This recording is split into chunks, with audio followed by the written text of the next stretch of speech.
Honorable Kolela, bonjour. Bonjour. Le président de la République venait de nommer Bruno Tshibala Premier ministre. Selon l'ordonnance, on dit qu'il est nommé conformément à l'accord du 31 décembre 2016. Votre réaction, s'il vous plaît. Oui, merci beaucoup. Merci d'abord pour l'occasion que vous m'offrez pour partager avec des milliers de mes compatriotes partout où ils peuvent suivre cette émission. C'est ahurissant et c'est regrettable. C'est regrettable parce que le chef de l'État n'a pas encore mesuré l'ampleur de la situation que nous sommes en train de traverser. Et il n'y a que sa propre vie qui l'intéresse, aussi longtemps qu'il est président de la République, aussi longtemps qu'il a les garanties que c'est lui qui va gouverner, le reste lui importe peu. La leçon que le chef de l'État devrait tirer, la toute première, c'est que la durée de son mandat est verrouillée. Le fait que la durée et le nombre du mandat du chef de l'État sont verrouillés, il y a des conséquences logiques. La conséquence logique, c'est qu'il ne peut pas exercer au-delà du mandat. La conséquence logique, c'est qu'il est frappé de l'incapacité de continuer à diriger. Et c'est sur base de l'accord du 31 qu'il est là. Sinon, il n'y aurait pas cet accord-là si c'est la Constitution qui le justifierait. Ceux-là qui aujourd'hui sont en train d'estimer que c'est la Constitution qui justifie que le chef de l'État soit là, ils sont en train de se tromper. À ce jour, seul, je dis bien, seule l'ingénierie politique peut justifier le glissement. Et si nous, au niveau du rassemblement, nous avons accepté de négocier avec le chef de l'État, c'est au regard de la souffrance de notre peuple et nous avons estimé que le chef de l'État, avec l'expérience du temps qu'il a passé, il va tirer les leçons. Il ne peut pas à ce jour dire que c'est sur base de l'accord du 31 qu'il a désigné le Premier ministre actuel. Je ne peux pas m'en prendre au Premier ministre, c'est un citoyen congolais. Mais le chef de l'État ne peut pas nous prendre pour des cons ou bien pour des gens qui ne savent pas ce qu'ils sont en train de chercher ou ce qu'ils sont en train de faire.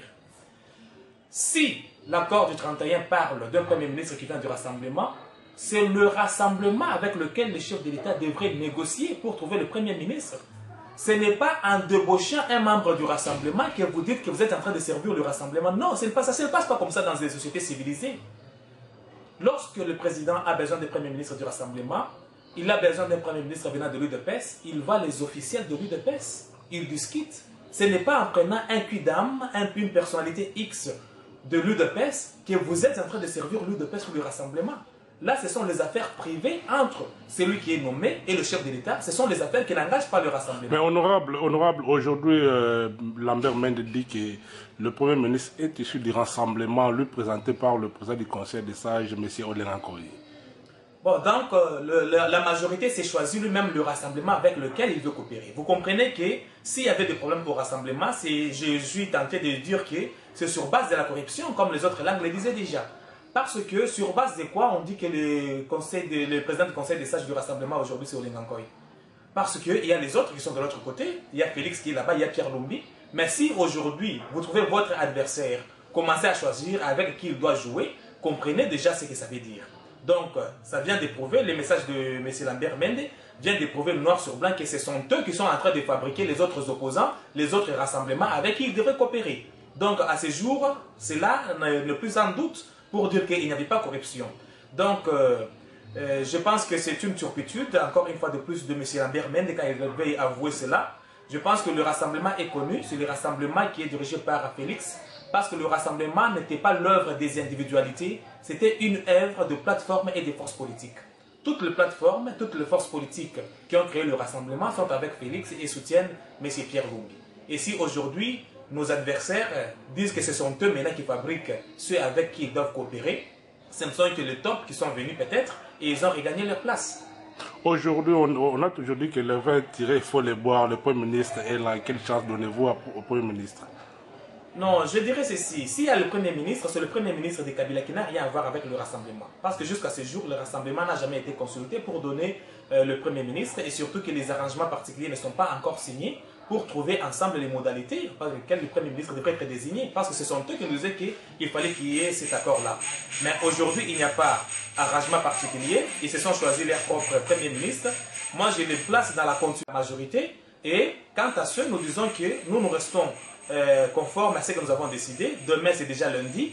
Nous exigeons à toute notre population d'être dans la rue pour manifester à ce que l'accord soit respecté.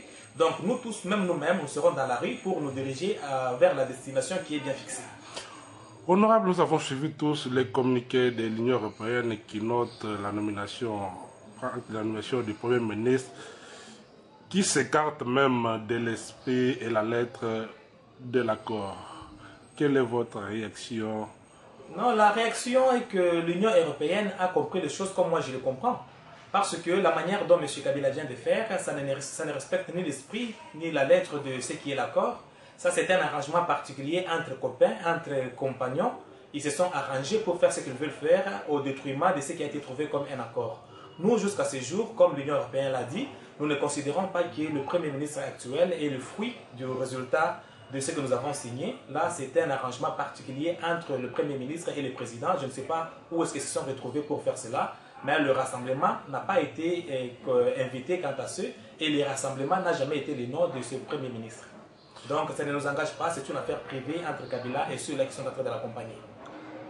Honorable, parlons de la manifestation lancée, la marche lancée par l'UDPS et soutenue par le rassemblement. C'est pour demain le 10. Il y a d'autres langues qui disent que M. Kabila, pour lui, le langage des manifestations, des marches ne lui dit absolument rien. Il faut emprunter notre voix, selon vous. Quelle est votre réaction? D'abord, j'encourage tous les compatriotes, partout où ils sont, à suivre les mots d'ordre de l'UDPS et du rassemblement pour descendre demain dans les rues. Parce que nous avons choisi la non-violence. Il est vrai que la non-violence peut réussir là où les dirigeants sur qui elle s'applique ont une conscience morale. Si les gens disent que M. Kabila n'entend pas ce langage-là de la non-violence, c'est une autre manière de lui dire en d'autres termes qu'il n'a pas la conscience morale pour ça. Alors je ne pense pas que c'est ça. Nous pensons encore que c'est le chef de l'État et qu'il comprend le message de la rue, le message de la non-violence. Il est vrai que lui-même est issu d'une rébellion, nous savons qu'il est venu avec l'AFDEL. Peut-être que les gens veulent nous pousser à cela. Mais le comportement du président, si nous sommes non-violents jusqu'aujourd'hui, mais je pense que d'autres personnes peuvent penser autrement, comme ils sont en train de nous reprocher nous. Donc il y a les gens qui réfléchissent autrement. C'est leur droit, mais nous disons que nous restons encore non-violents et nous estimons que le message et la marche de demain va faire résonner au président de la République pour dire qu'on ne gouverne pas la République par défi. Alors, je prierai à tous les compatriotes qui veulent qu'il y ait changement. Le changement ne viendra pas de l'UDPS seulement. Le changement ne viendra pas de Félix seulement, ou de politiciens ou de députés. Le changement viendra lorsque chaque citoyen, ce qui les concerne, doit apporter sa contribution. Lorsque tu vas te priver d'aller au marché demain, d'aller au travail demain, pour une cause juste. Je vous donnerai un cas. S'il n'y avait pas des martyrs de l'indépendance, aujourd'hui nous ne serons pas indépendants. Donc il faut accepter qu'il y ait des gens qui se prennent en charge pour des raisons justifiées, pour exiger à ce que la liberté et la démocratie soient démises dans notre pays. Ce pays n'est pas un bien privé du président de la République. C'est une république, c'est-à-dire un bien commun dont moi et toi sommes responsables. Alors, aujourd'hui, la République est en danger. Nous nous invitons ensemble à contribuer de sorte que nous puissions sauver cette République qui est en danger. Donc, papa, maman, jeunes frères, jeunes filles, demain c'est le 10, nous devrons tous descendre dans la rue, non pas pour casser, non pas pour faire de mal, mais pour exiger que la démocratie soit respectée et que l'accord que le chef de l'État a signé soit respecté de bonne volonté, comme exigent les consciences averties. Pensez-vous qu'avec la non-violence des marches pacifiques, vous allez obtenir gain de cause? Je pense parce que je fais confiance que le chef de l'État a la conscience morale, à moins qu'il nous prouve le contraire. Mais jusque-là, je pense qu'il en a encore. Et je pense que la non-violence, ce n'est pas l'arme de la faiblesse. La non-violence consiste à se faire mal soi-même pour impacter la conscience de ton adversaire. Mais si le président n'arrive pas à comprendre que nous lui accordons encore la chance avec la non-violence de faire les choses correctement, bon, je pense que les jours à venir, peut-être qu'il va réfléchir autrement. Du discours du président de la République devant le Congrès, il a, n'est-ce pas, dit qu'il ne veut pas de l'ingérence des étrangers dans des affaires internes de notre pays. Et ceux qui ne croient pas aux élections, qui savent bien qu'il y aura bel et bien élection dans ce pays sans donner une date pour les élections, même un calendrier. Quelle lecture faites-vous vraiment à ces discours-là?